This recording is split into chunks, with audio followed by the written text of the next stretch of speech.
Over at New York Giants on SI, we just dropped our full and complete most indispensable players on the New York Giants team. And it came down to two players, either Dexter Lawrence or Andrew Thomas. I'll make a compelling argument for both, let you hear from my constituents on why they feel one or the other is worthy, and ultimately, we'll give you the opportunity to chime in and vote on which one you think is the most indispensable player. I'm Coach Gene Clemons.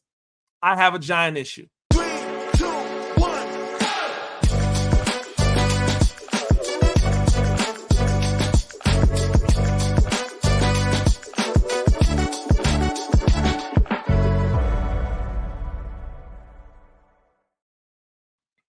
Ladies and gentlemen, welcome back to a Giants issue. I am Coach Gene Clemons. Make sure that you are following everything we do. New York Giants on SI. We love to hear from you. We love to hear your feedback. And today we're going to get interactive with it. I am going to essentially debate myself. Our top two players on our most indispensable list was Dexter Lawrence and Andrew Thomas. I thought it was an interesting thing. And just so you know, full disclosure, as a group, we decided that it was, in fact, Dexter Lawrence who took the number one spot and Andrew Thomas taking number two. But I didn't want to stop there. I didn't want to just leave it at that. I wanted to go a little bit further. I wanted to get you involved. And I wanted to try to give you all of the tools to be able to make the decision as equal and as honest as possible. So at the end of this, I want you to go to my Twitter handle at Gene Clemons, and I want you to vote. You're going to vote for Andrew Thomas as the number one most indispensable player, or you're going to vote for Dexter Lawrence. So what I'm going to do is I want to hear from the people who said the thing first. So we'll start with number two. Let's start with Andrew Thomas. We got the red light for Andrew Thomas back there. Our very own Patricia Traina told us a little bit about why he ended up being the number two prospect in our most indispensable players of 2024. Good blindside protectors don't grow on trees, but credit the New York Giants for making Andrew Thomas the top tackle off the board in the 2020 draft. Our pick for the second most indispensable player ahead of the 2024 training camp and the top most important player on offense has proven time and time again why he is so valuable. When Thomas is missing from the lineup, there's a major drop-off in talent to replace him. Even when last year a hamstring injury limited him to 10 games, Thomas, upon returning from that injury, wasn't 100%, but he still managed to help the Giants go 4-5 in the final stretch, keeping his side clean with zero help and despite not having his full power available to him in his lower body. Thomas just isn't the Giants' best pass protector. He's also one of their best run blockers as well, using sublime positioning and strength to get in the way and block out the sun. At just 25 years old, and Thomas, the Giants have their blindside protector locked up for another 5 years. He's clearly the best offensive lineman they have, and a guy that no matter who the quarterback is, you know is going to deliver the goods week in and week out. Thank you, Patricia Traina. So the argument for Andrew Thomas is this, right? The offense does not operate as well when he's not in the game. Some would say the offense completely and totally breaks down when he's not in the game.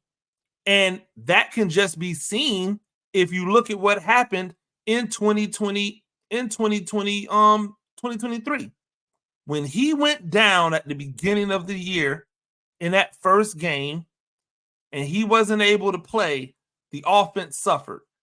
You had to make multiple changes in order to get his role covered, and they kept having to change it because nobody could do what he does. It says a lot when you're so good at your job that it takes multiple people moving around and shifting to be able to replace you.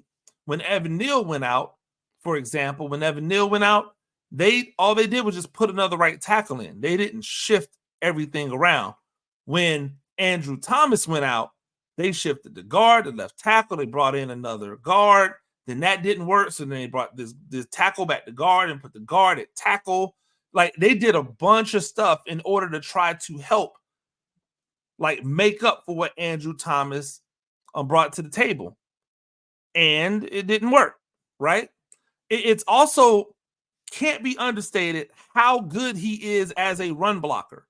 Like, it's not just blocking out the sun. It is collapsing a side of the defense. It's so much easier to run behind Andrew Thomas than it is anybody else on this team. And when he came back, you could see the big plays in the run game start to manifest on the left side. That's what makes him so special as a guy who's on that side. 25 years old. That means he still has ample amounts of years in front of him. Think about it.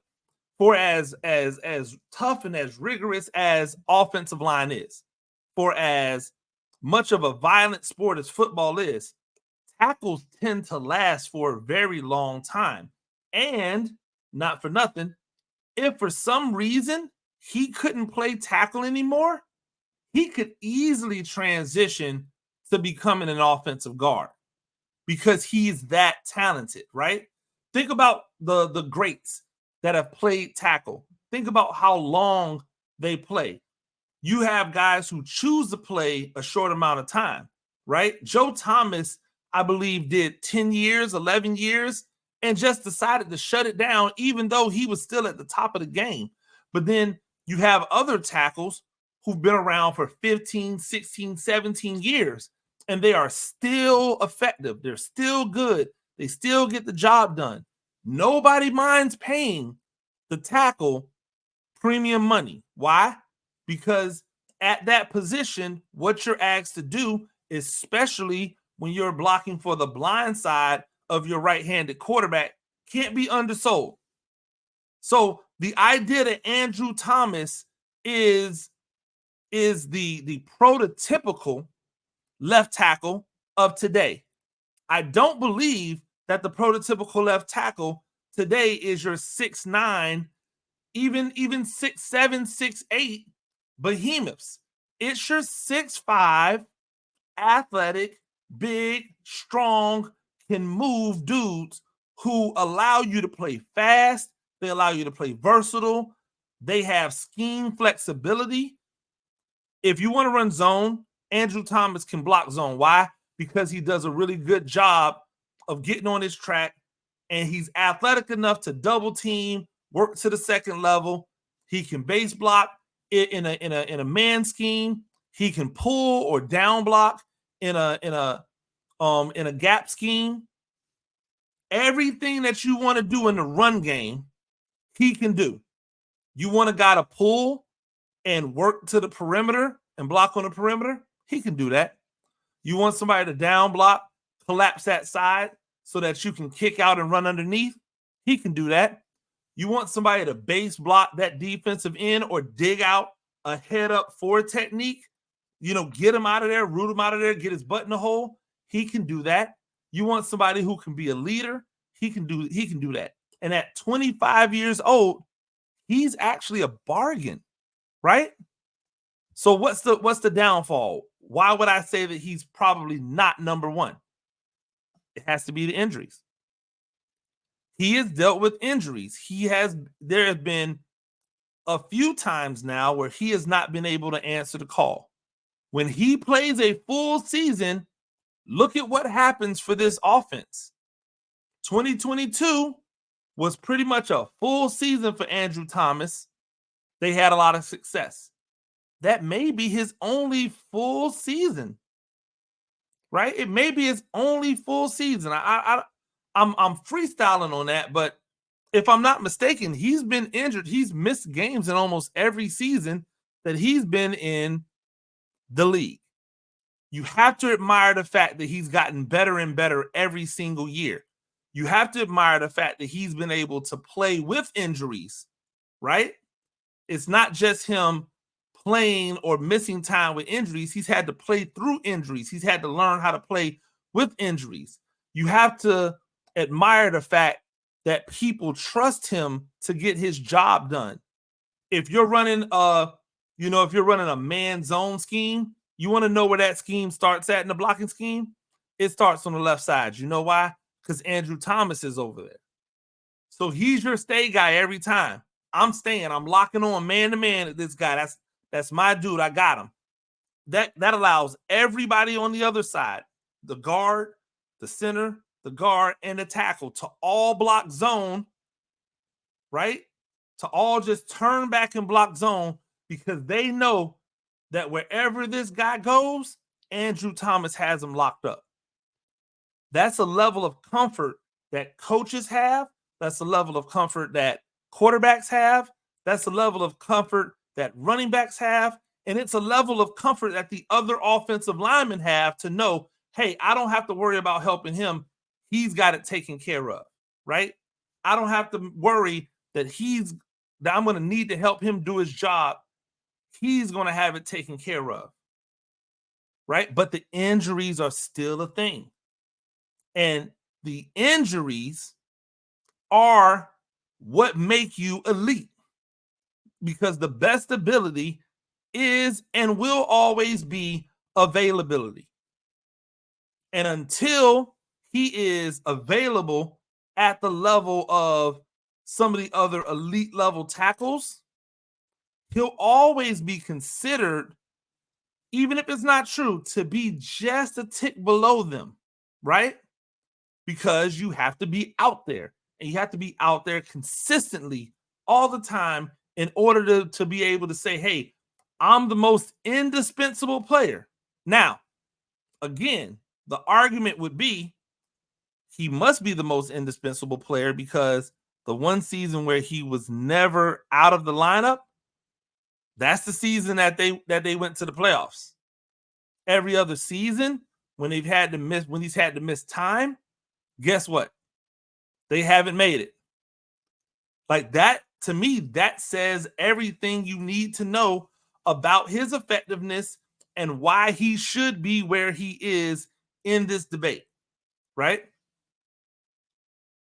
I think what we'll see in 2024 lends me to believe this could be his best season ever, because if they are going to put an emphasis on passing, then he's going to have an opportunity to pass block regularly, and he's going to stone a bunch of people on that side, right? He's going to just stonewall a bunch of people on that side, almost to the point where he becomes like the cornerback. You want to know why Evan Neal has so much problems? You want to know why Evan Neal has such a more difficult time? It's because Andrew Thomas exists. When Andrew Thomas is out there, you're not sending your best rusher to that side. I remember I spoke to JJ Watt at the Super Bowl, and I asked him, hey, when you're looking to rush, do you want to rush against the best guy, or are you looking for the weakest tackle to try to attack? And he said, hey, listen, we always want to challenge ourselves against the best, but we're trying to win a football game. So if we expose a weakness, I would be foolish to not attack that side, right? That's not me, even though it makes sense to me as a coach. That's how I would do it. So when you look at how the defenses are being employed, they're putting their best rusher to the side where Evan Neal is, or where Evan Neal's backup is, right? Because they feel that that's the weaker of the two. It only makes sense. But because they do that, it makes the argument that Andrew Thomas is the most indispensable player even bigger. Like it makes it stronger. It makes it more fortified. Hey, they don't even want to rush against me. This is how good I am. They don't want to rush against me. That tells you everything you need to know about Andrew Thomas and how good he is, and how good he's going to be in 2024. Now, on the other side, we got Dexter Lawrence. as the lights turn blue. And remember, you want to go to my Twitter handle at Gene Clemons, or X handle, excuse me, at Gene Clemons. Go and vote. Is Andrew Thomas the most indispensable player, or is Dexter Lawrence the most indispensable player? Now, the argument for Dexter Lawrence, right, is again another one that you have to look at and say, okay, this just makes sense, right? You have to go and say, this just makes sense. So we talked to Michael France, who was our guy from New York Giants on SI, who talked about Dexter Lawrence being the most indispensable player. Remember, he was our number one consensus pick from all of the writers at New York Giants on SI. The number one player on our list of indispensable New York Giants is interior defensive lineman Dexter Lawrence. Dexter Lawrence has emerged as one of the best defensive tackles in all of football and has a case to be the best one post Aaron Donald. Like a post Aaron Donald defensive tackle, you know, Aaron Donald's effect on the position is immeasurable. Now it's all about pass rush and run defense. Lawrence can do it all. He's athletic. He can move the defensive line as a space eater and draw attention. He frees up the A and B gaps and allows linebackers and playmakers such as Bobby Okereke to fly to the ball and make plays. As a pass rusher, he collapses the pocket, and of course, he can shed those blockers and pursue the quarterback himself. In the last 2 seasons, 60+ quarterback pressures, according to Pro Football Focus. And of course, last year, he was on Pro Football Focus's All-Pro team alongside Aaron Donald. Last 2 seasons, second team All-Pro selection. And now he's just entering into his physical prime. He'll be 27 years old, just 27 years old in November. He'll be in his physical prime. And I think the addition of Brian Burns, along with, of course, Kayvon Thibodeau, who had a breakout season in year 2 last year, it's only going to accentuate the impact Dexter Lawrence has on this defense. They are quickly building one of the best front sevens in the league in East Rutherford, and it's going to be a very good season coming up for Dexter Lawrence. Expect big things for him. He is the most indispensable Giant. He impacts all 3 levels of the defense with his defensive line play, and he is our number one indispensable Giant. I couldn't have said it better myself. I think that the points that were made were fantastic points. But here is where I want to go a little bit deeper, right? It's not just that Dexter Lawrence is good against the run. It's that he commands double and triple teams. See, it's not just about, hey, are you good against the run? Are you good against the pass? It is, do you command a double team? Why is that so important, Coach, to command a double team? I'll tell you why. It's a great question. Commanding a double team means that there's one less offensive blocker for your defense to deal with. It's all about numbers, right? And so on offense and on defense, the job is to try to change the numbers in your favor. The offense does this by having the quarterback be a +1 runner, meaning that the defense has to play 11 on 11 football. They have to account for him as a runner. The way that the defense does this is by commanding double teams from their defensive linemen.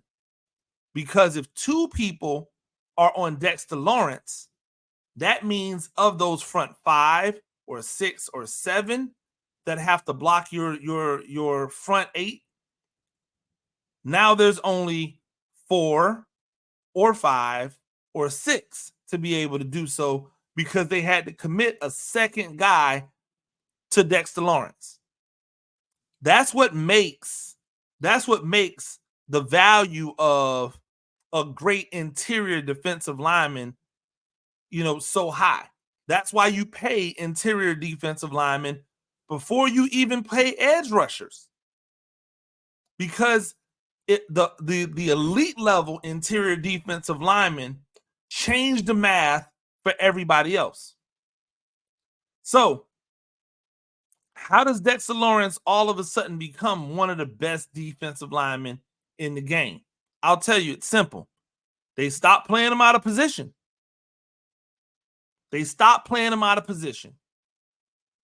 And it's nobody's fault. You have to do what you have to do because you don't have the personnel.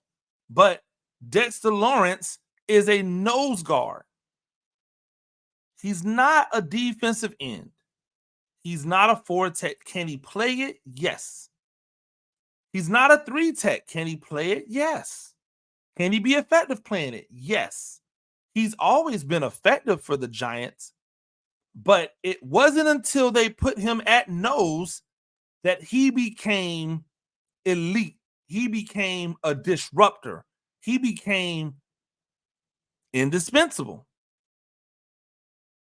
It wasn't until he played nose, right? So he changes the math in the run game because he commands the double team. He changes the math in the pass game because he commands a double team.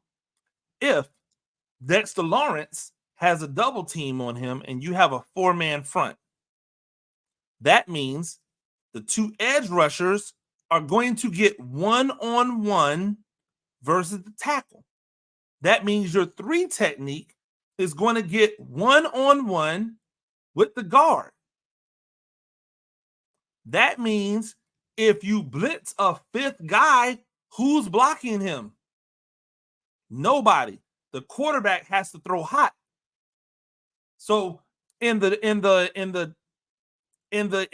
new defense, in this Shane Bowen defense, when they go with a 40 look and they've got Isaiah Simmons lined up as the nickel, and then they send him off edge in the nickel, and they slant Kayvon Thibodeau to the B gap, and now you've got Thibodeau in the B gap, you've got Lawrence taking on the center and the guard, you've got Simmons coming off edge. That's 3 for 3, right? But you're double teaming Dexter Lawrence. Because if you don't, he just shoots the A gap, pushes your center out the way, and goes and makes a sack on your quarterback. So now you double team him. Does the tackle take Kayvon Thibodeau? If he does, Simmons, elite level explosiveness, unabated to the quarterback. If the tackle takes Simmons, now you got Thibodeau, elite level explosiveness, unabated to the quarterback. Thank you, Dexter Lawrence. Thank you, Dexter Lawrence. That also doesn't mention the fact that on the other side, you got your 3 technique, who will most likely be Phillips, and you've got Brian Burns coming off the edge. So if they flush the quarterback out because they put pressure on him immediately and he tries to escape, where is he going? Nowhere. That's the answer. Nowhere. That's elite. When he says that Dexter Lawrence affects the game at all 3 levels, this is what he's talking about. That's the first level. That's the second level. Now, the third level is fun because now we're talking pass rush, right? If he can't be blocked, if he gets so many pressures, if he gets so many hits on the quarterback, that means the quarterback knows that he does not have a lot of time to operate in the backfield. If he rushes, that means defensive backs don't have to cover as long. That means that they can play more aggressive because they don't have to cover as long. That means they can jump routes because they know the quarterback doesn't have a lot of time to throw the ball. This is what makes Dexter Lawrence so good at the third level. So I'm here to say, hey, he's the most indispensable player, except if I had to knock one thing, it's he was never this dude at any other position than just nose guard, which means he has positional limitations. If he's not the nose guard, is he this effective? History says no. If he's not playing with other really good players, is he this effective? The history says no. He's 27. And while 27 is his prime, how long is the prime of an elite level interior defensive lineman? Right? If 27 is right in his prime, is it the start of his prime? Is it the middle of his prime? Or is it towards the back end of his prime? See, that's the part where you go, I don't know. And all of that brings into question when you put him up against a 25-year-old that we absolutely know is not in his prime yet. Why? Because we see how tackles get down. 12, 13, 14, 15 years. We've seen guys play tackle who are not good early on, who are not good offensive linemen early on. The Giants signed one this offseason in Jermaine Illuminor. He wasn't very good. And then he kept working on his game. He kept getting better, getting better. He got the opportunity. He seized the opportunity at tackle. But that is the advantage that you have as an offensive lineman over a defensive lineman. So is this Dexter Lawrence's prime? And if so, how long is that prime? How long do we get to wait for? I mean, how long do we get to enjoy it? Also, with Brian Burns now there to be opposite of Kayvon Thibodeau, how valuable is it that Lawrence is in the middle? Because now if Lawrence isn't there to command a double team, isn't one of those two guys going to probably draw that double team, which means that whoever his replacement is will get one-on-one treatment. I'm just spitballing here. So I could see why somebody might say, hey, it's Andrew Thomas because we see the offensive production when he was there. Hey, not for nothing. Dexter Lawrence was out there a whole lot last year. That defense had holes all last year. The year before, that defense still gave up a lot of running yards the year before and last year. Didn't matter if he had help on the side of him or not. They still gave up a lot of yards running the ball. His sack numbers dipped in 2023 from what they were in 2022. Does that mean that he wasn't as effective or that maybe he lost a step? These are all questions that we have to ask, right? That's why the debate is so much fun. Because I can give you legitimate reasons why it's Dexter Lawrence. And I can give you legitimate reasons why it's Andrew Thomas. I can argue against Dexter Lawrence, and I could argue against Andrew Thomas. You get the opportunity to decide. Go on my X channel. Make sure that you follow me at Gene Clemons and vote. Go on the X channel. Make sure that you vote.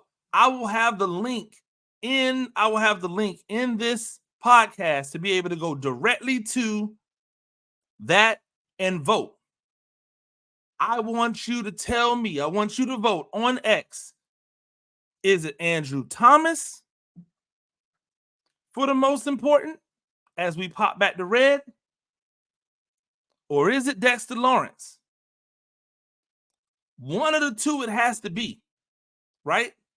Shout out to everybody over at New York Giants on SI. All of the writers over there that contributed to the most indispensable player series. Everybody that voted over there. right? Like everybody that was involved, that gave their opinion, that let it be known that they felt this way, they felt that way. Shout out to all the writers, right? Shout out to all the writers who had the opportunity to produce content. Make sure that you go over to New York Giants on SI and read through all of the most indispensable players list. In the comments, tell me if you agree with the list. Would these two guys be your most indispensable players? But most of all, and I cannot stress this enough, most of all, I want you to go to X and I want you to vote. Even if you don't follow me, I want you to go to X and I want you to vote. Let your voice be heard as we get ready for elections. Let your voice be heard, ladies and gentlemen. Before we start training camp, who is the number one guy for the New York Giants? Who is the most indispensable player for the New York Giants? Until then, make sure you like the video. Make sure you subscribe. Make sure you tune in Monday through Friday for another episode. We'll be back with the results tomorrow. I'm Coach Gene Clemons, and I have a giant issue.